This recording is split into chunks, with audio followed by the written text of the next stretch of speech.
lot of these countries, they can't project power and sort of conquer territory, but I argue that at least some of them can plausibly deny China its territorial claims near their borders.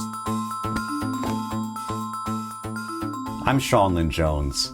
I edit the quarterly journal International Security here at the Belfer Center at Harvard Kennedy School.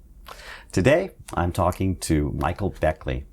He's a professor at Tufts University in political science, and he's also the author of an article that's just appeared in International Security. The article is called "The Emerging Military Balance in East Asia: How China's Neighbors Can Check Chinese Naval Expansion." I wondered if you could tell me why this topic is so important right now, and why it's getting this kind of attention. Yeah, China claims ownership of roughly 80% of the East and South China Seas. And in recent years, it's really ramped up its efforts to enforce those claims. So it's been putting military installations in the South China Sea. It's been harassing the aircraft and ships of foreign countries. And a lot of analysts think that China's ultimate goal is to essentially turn these seas into a Chinese lake where it calls the shots, it decides who gets in and who gets out.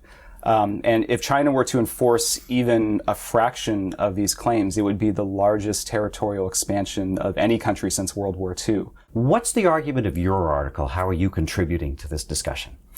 China's neighbors are starting to push back. So I show in the article, they're contesting China's claims, they're building up their militaries. And I argue that with some help from the United States, they could plausibly deny China sea and air control throughout a big chunk of its near seas. A lot of analysts look at the military balance between mainland China and Taiwan and see a huge shift toward the People's Republic.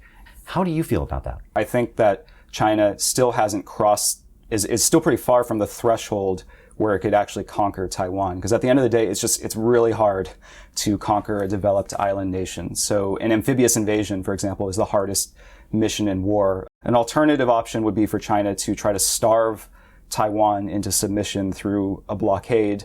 But China, I explained in the article, would have a lot of difficulty sustaining a tight blockade of Taiwan for more than a few weeks. And even if it was able to totally cut Taiwan off, history suggests that blockades pretty much never work. Another area in which you apply your military analysis is the general question of the East China Sea, where China and Japan have competing claims to various islands of various sizes.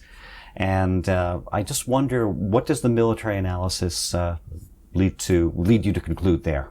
Japan has enduring geographic and technological advantages. So its main geographic advantage is that it controls the Ryukyu Islands, which is this chain of islands that stretches the entire length of the East China Sea, all the way from the Japanese home islands to Taiwan.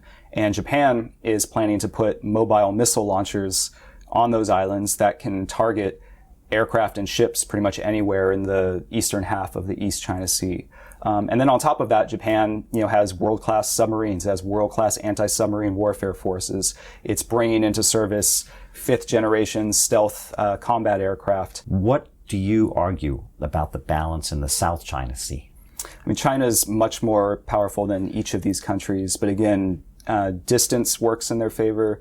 And, a lot of these countries, they can't project power and sort of conquer territory, but I argue that at least some of them can plausibly deny China its territorial claims near their borders. You call for the United States to adopt something you call an active denial strategy. First of all, what exactly does that entail? An active denial strategy would shift the focus away from trying to dominate unilaterally in East Asia to reinforcing the existing local balance of power in East Asia. So in peacetime, that means helping China's neighbors develop their denial capabilities, build up their militaries through arms sales, training, finance. And then in wartime, it would mean backing up local forces, so helping them with logistics, with targeting, and if absolutely necessary, limited air and missile strikes on Chinese forces. And this strategy, I think, has two benefits. One is it still maintains a robust deterrent against China because it denies China the possibility of a decisive military victory. But it also reinforces crisis stability because it reassures China that it's not going to suffer a massive attack on its homeland at the outset of a war.